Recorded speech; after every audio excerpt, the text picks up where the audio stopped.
Welcome to this presentation on how to confidently answer one of the most common and often most challenging interview questions.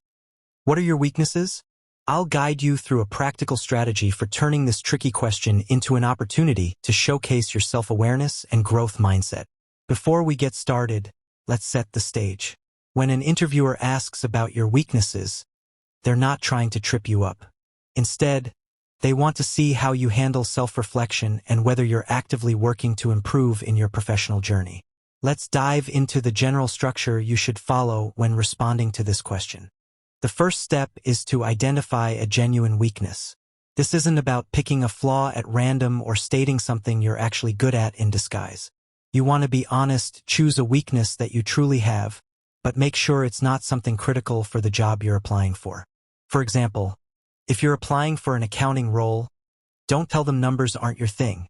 Instead, pick something that's relevant but not central to your success in the position.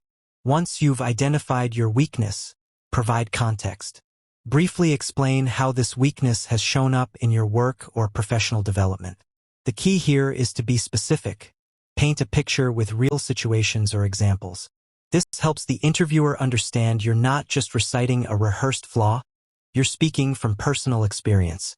Now that you've established what your weakness is and how it has affected you, the natural next step is showing how you're addressing it. After you've set the context, highlight the progress you're making. Discuss the actions you've taken. What steps are you currently taking or have taken in the past to improve in this area? Did you seek training, mentorship, or use a new method to overcome the challenge? Show your commitment by sharing measurable progress. Maybe you've received positive feedback, achieved certain milestones, or simply noticed a difference in your day-to-day work. It's also important to reassure the interviewer. Make it clear that you're actively working to improve and that your weakness won't hinder your performance. If possible, relate your efforts directly to the job at hand, demonstrating that you're well prepared to meet the position's needs. With this structure in mind, let's look at some concrete examples tailored to specific fields. For those in accounting, common weaknesses might include perfectionism, public speaking, or delegation. Let's take perfectionism. You might say, I tend to spend more time than necessary perfecting my work, striving for flawless results. To illustrate improvement, you could share, recently, I've been focusing on setting realistic deadlines and balancing quality with efficiency. This not only shows self-awareness but also your drive to improve. If public speaking is your area of growth, perhaps you felt uneasy when presenting financial information. You could mention joining a public speaking group or practicing presentations in smaller settings to build confidence. Delegation might also be a challenge. Explaining that you've worked on trusting your team and providing clear instructions frames your weakness as something you're actively turning into a strength. Let's transition now to examples from the accounting field that may resonate with different professional experiences. For accounting professionals, other weaknesses might include overanalyzing or adapting to new technology. If you tend to overanalyze, share how setting time limits for analysis has helped you make quicker, more effective decisions. For technology adaptation, maybe you've invested in online courses or dedicated extra time to practicing with new software tools, demonstrating your proactive approach to learning. This kind of honesty shows you're willing to address areas where you can grow and you're making tangible progress. Next, let's look at how finance professionals can approach this question with tailored examples. In finance, it's common to encounter challenges like risk aversion, time management, or networking. For example, risk aversion can sometimes hold you back from making bold decisions. You could say, I've been working on balancing risk with opportunity by conducting thorough assessments and consulting with colleagues. This response is honest, and it shows a reasoned approach to improvement. Time management often becomes an issue when juggling multiple projects.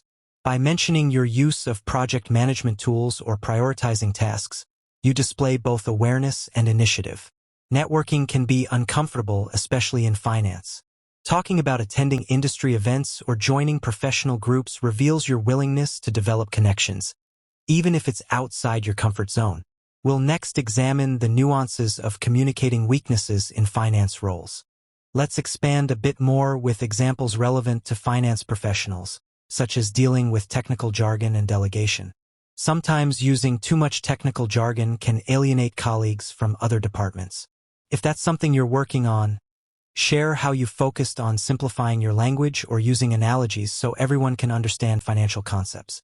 Delegation can also be tricky for those who want to ensure accuracy. If you're improving in this area, explain how building trust and providing clear guidelines has helped you delegate more effectively and support your team's growth. Now, moving on, we'll look at how supply chain professionals can leverage these strategies. For supply chain management, weaknesses might include impatience, overcommitment, or resistance to change. If impatience is your challenge, describe how you're learning to develop realistic timelines and practicing patience by focusing on long-term goals. Overcommitment could lead to burnout, so talk about how you're setting boundaries and prioritizing tasks to manage your workload. And if resistance to change has held you back, share how you're now actively seeking feedback and staying informed about industry trends, which helps you become more adaptable. Let's look at a couple more supply chain-specific examples to round things out. Other common areas for growth are detail orientation and communication. If you get caught up in the details and decision-making slows, explain how you're focusing on identifying critical elements and not losing sight of the big picture. When it comes to communication, maybe you've struggled to convey your ideas in cross-functional teams. Share how you're actively working on listening and clear messaging to enhance your impact within your organization. We're almost at the end. Let's wrap up with final thoughts on how you can apply this approach. To sum up, answering "what are your weaknesses?" is about much more than admitting faults. It's a valuable opportunity to show self-awareness, thoughtfulness, and a commitment to continuous growth. By following a structured approach, you'll provide a balanced response that highlights your readiness for new professional challenges. But even with a strong foundation, there are finer points that can make your response memorable in an interview. Let's go over some practical tips to help you present yourself authentically and confidently when this question arises. Now, let's dig into the most effective strategies for answering this question with impact. First, always be honest but strategic. This isn't the time to make up a weakness or, on the other hand, to admit to a flaw that could disqualify you from the job. The goal is to demonstrate authenticity. Choose a real area where you've made progress and where continued improvement won't hinder your ability to succeed in the role. Second, avoid cliché or humble brag answers. Common responses like, "I work too hard," or "I'm a perfectionist," tend to sound insincere or rehearsed unless you genuinely provide context and evidence of growth. Instead, try to find something unique and authentic to you, providing specific stories or examples to back it up. Third, focus on recent improvements. Frame your weakness as something you've not only recognized but have actively worked to improve.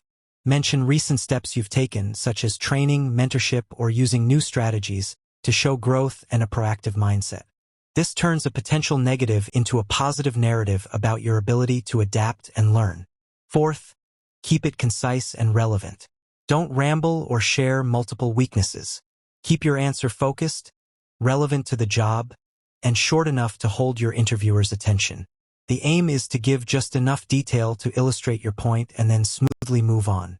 Finally, end on a positive note.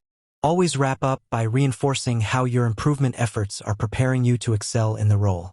This leaves the interviewer with confidence in your ability to self-reflect and overcome challenges. Thanks for joining me on this journey. Remember, self-improvement is a lifelong process, and being honest about your growth areas is a sign of true professional maturity.